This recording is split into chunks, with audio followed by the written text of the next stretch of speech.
లక్ష్మీదేవి అమ్మవారిని కొలిచే వారికి డబ్బుకు కొదవుండదని అంటారు. మరి లక్ష్మీదేవి అమ్మవారి ఆలయాలు విశాఖ నగరంలో చూస్తే చాలా తక్కువ ఉన్నాయని చెప్పవచ్చు. విశాఖ నగరంలో అక్కయ్యపాలెం దరి రామచంద్ర నగర్ లో శ్రీ మహాలక్ష్మీదేవి సహిత శ్రీ శివసాయి ఆలయం ఉంది. ఇక్కడ అమ్మవారు షిరిడి సాయిబాబా, సుబ్రహ్మణ్యేశ్వర స్వామి ఆలయాలు ఉన్నాయి. ఈ ఆలయాన్ని గౌరీ సేవా సంఘం ఆధ్వర్యంలో నిర్వహిస్తున్నారు. 1997లో ప్రారంభించిన ఈ ఆలయంలో నిత్య పూజలు, అర్చనలు, అభిషేకాలు జరుగుతుంటాయి.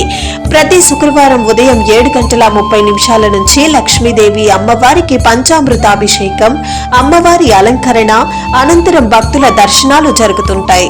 ప్రతి గురువారం షిరిడి సాయిబాబాకు ప్రత్యేక పూజలు నిర్వహిస్తారు.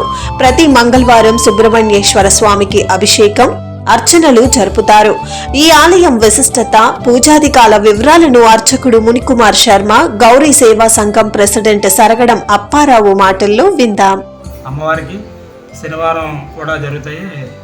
ధనుర్మాసం సందర్భంగా ప్రతిరోజు కూడా లక్ష్మీనారాయణ కూడా ఇక్కడే ఉన్నారు. లక్ష్మీనారాయణ ఈ నెల రోజులు కూడా స్వామివారికి, అయ్యవారికి విశేషంగా కుంకుమ పూజా కార్యక్రమం జరుగుతుంది. ఈ ధనుర్మాసం నెల రోజులు కూడా జరుగుతాయి. అలాగే ఆదివారం, సోమవారం శివుడికి, మంగళవారం సుబ్రహ్మణ్యేశ్వర స్వామికి, ఇలా ప్రతి వారం కూడా ఊళ్ళో ప్రతి వారానికి సంబంధించిన దేవుళ్ళు ఉన్నారు. అలాగే ఆ దేవుడికి ప్రతి వారం సంబంధించిన పూజా కార్యక్రమాలు కూడా జరుగుతాయి. అలాగే ప్రతి సంవత్సరం ఈ అమ్మవారిని పెట్టి 8 ఏళ్ళు అవుతుంది. అంటే ముందు నుంచి ఇంకా ఉన్నారు. విగ్రహ ప్రతిష్ఠ కొత్తగా అయింది. 7-8 ఏళ్ళు అవుతుంది. మే 5వ తారీఖు అమ్మవారిది వార్షికోత్సవం.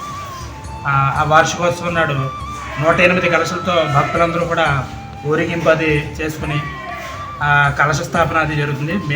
ప్రతి సంవత్సరం మే 5వ తారీఖుని. 6వ తారీఖునేమో అమ్మవారి వార్షికోత్సవం, లక్ష్మీనారాయణుడికి కళ్యాణం అది జరుగుతుంది. అలాగే కోటి కుంకుమార్చన కూడా జరుగుతుంది. అలాగే బాబావారిది ఫిబ్రవరి 7వ తారీఖు బాబావారి వార్షికోత్సవం. ప్రతి సంవత్సరం కూడా ఒక కన్నుల పండుగగా చేస్తారు. ఆ బాబావారి వార్షికోత్సవం నాడు బాబావారికి భక్తులందరి చేత లోపలికి వెళ్ళనిచ్చి పంచామృతాలతో, అలాగే పళ్ళ రసాలతో అవన్నీ భక్తులందరి చేత చేయిస్తారు.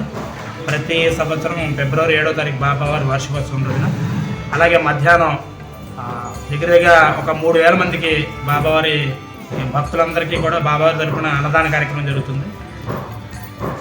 అలాగే దసరాల్లో అమ్మవారికి ప్రతిరోజు విశేషంగా ఈ 10 రోజులు అమ్మవార్లు ఏవైతే ఉన్నారో ఆ 10 రోజులు కూడా ఈ ఒక్కొక్క రోజు ఒక్కొక్క అమ్మవారి తరపున 10 రోజులు విశేషంగా 10 అలంకారాలు జరుగుతాయి. అలాగే దసరా 10 రోజులు కూడా చాలామంది జనాలు, భక్తులందరూ వచ్చి కుంకుమ పూజ కార్యక్రమాలు జరిగితే ఉదయం ఈ దసరా 10 రోజులు కూడా అమ్మవారికి ఉదయాన్నే 6 గంటల నుండి భక్తుల అందరి చేత కూడా పంచామృతాలతో, అలాగే పాలతో, అలాగే కుంకుమ, పసుపు, గంధం, పళ్ళరసాలతో అభిషేకం అది జరుగుతుంది. ఆ విశేషంగా ఈ 10 రోజులు అమ్మవారికి దసరా 10 రోజులు కూడా విశేషంగా 10 రోజులు అలంకారాలు జరుగుతాయి. మొదటి రోజు కవచదుర్గ, 2వ రోజు బాలాత్రిపుర సుందరి, 3వ రోజు గాయత్రి, 4వ రోజు అన్నపూర్ణాదేవి, 5వ రోజు లలితా త్రిపుర సుందరి, 6వ రోజు మహాలక్ష్మి అమ్మవారు, 7వ రోజు దుర్గాదేవి, 8వ రోజు రాజరాజేశ్వరి దేవి, 9వ రోజు మహిషాసురమర్దిని దేవి. ఇలాగా ఈ 10 రోజులు కూడా ఒక్కొక్క అమ్మవారి తరపున ఒక్కొక్క అలంకారం విశేషంగా జరుగుతాయి. అలాగే లాస్ట్ రోజు అమ్మవారికి పూర్ణాహుతి, లక్ష్మీ గణపతి హోమం, పూర్ణాహుతి, అలాగే చండీ హోమం ఇవన్నీ జరుగుతాయి లాస్ట్ రోజుని. మీ పేరు? నా పేరు పి. మణికుమార్ సార్.